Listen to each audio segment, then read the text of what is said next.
This is Omar at Top 5 e-bikes, and this is my first impressions of the Aventon Abound cargo bike. I'm actually riding back home, and I thought it'd be a good time to talk about my first impressions, things I like, a few things I'm not too crazy about. But if you have any questions or comments, please add them to this video.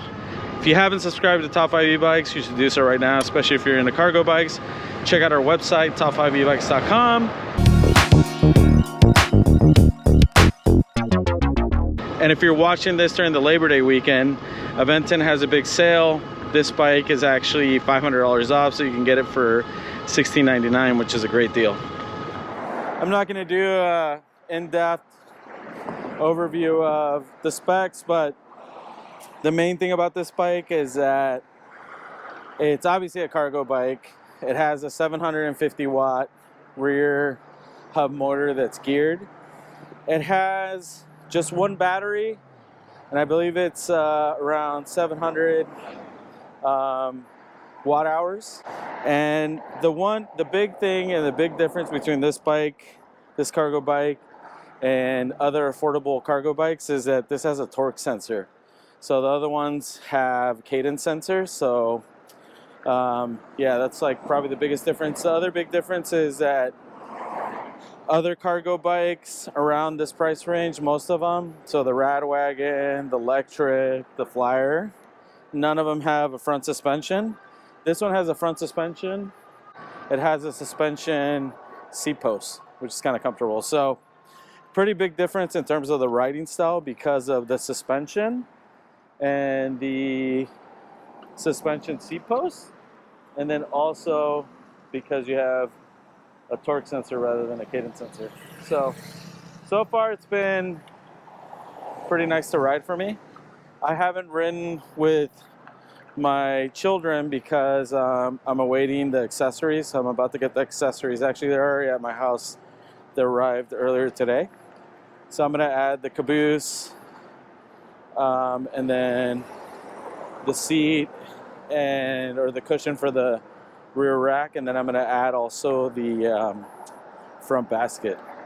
So I'd say overall, the motor is pretty zippy. It does have a max speed of 20 miles per hour. Unlike other Aventon bikes, you can't actually edit the speed through the app, so 20 miles is gonna be your max on this one. I think for the most part that's gonna be fine for people, because when I ride with cargo with my daughters,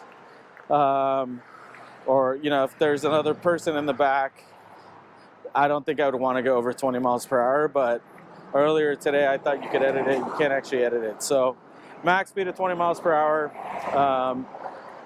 Torque sensors, and there's a ton of videos. I've talked about this, how I really like torque sensors because it's more of a natural cycling feel, because like if I pedal harder, the bike goes harder.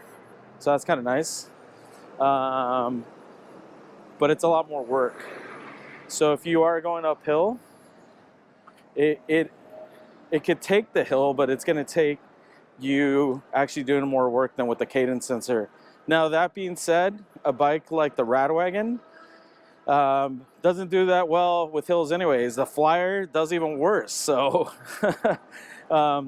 those bikes don't tend to do too well anyways. So the torque sensor is awesome if you're looking for a workout, for a more natural cycling feel.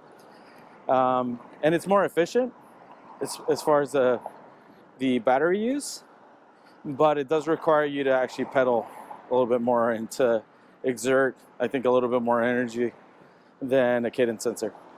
The other thing about this bike too, just like other Aventon bikes, they just did a really good job with the frame, with the welding of this bike.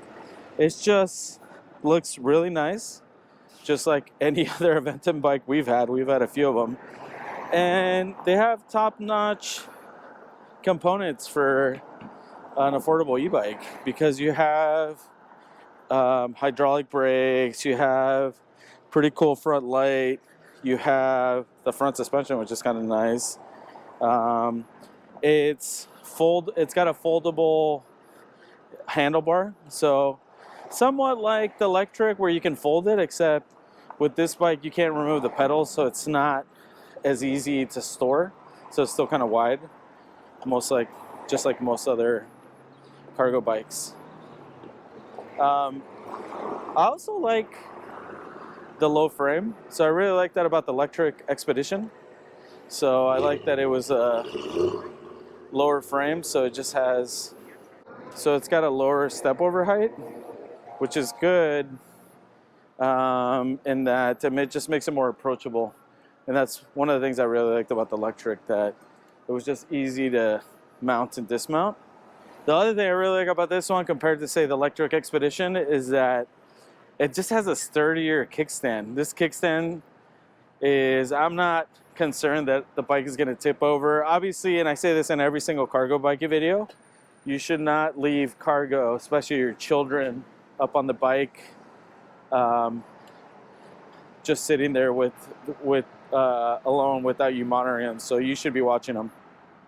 But the kickstand is pretty cool. It's really sturdy compared to other cargo bikes. So, I mean, all in all, it's been a fun e-bike so far. I can't wait to get the accessories on this bike and actually start riding with both of my daughters. My older daughter, she's turning 5 soon, so we're gonna upgrade her from a Yet Maxi to an older kid seat, a Quibble, if any of you are familiar with that.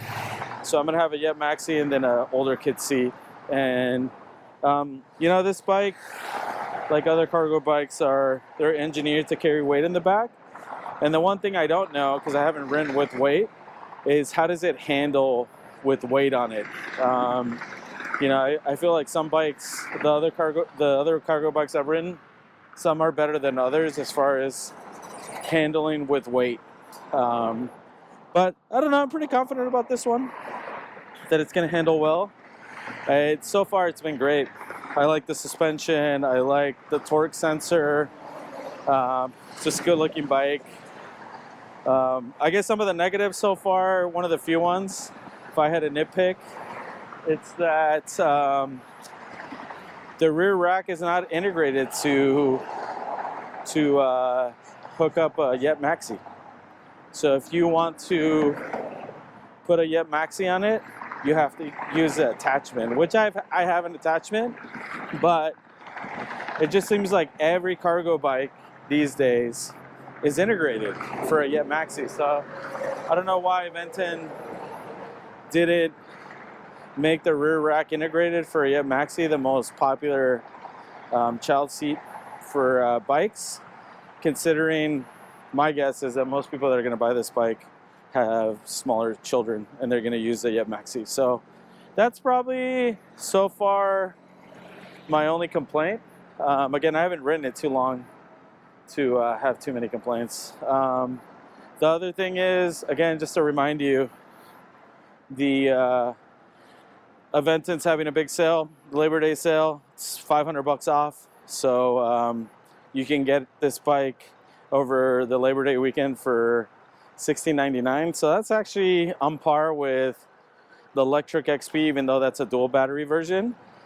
And a little bit cheaper, although recently the Radwagon was on sale, but it's a little bit cheaper than the Radwagon.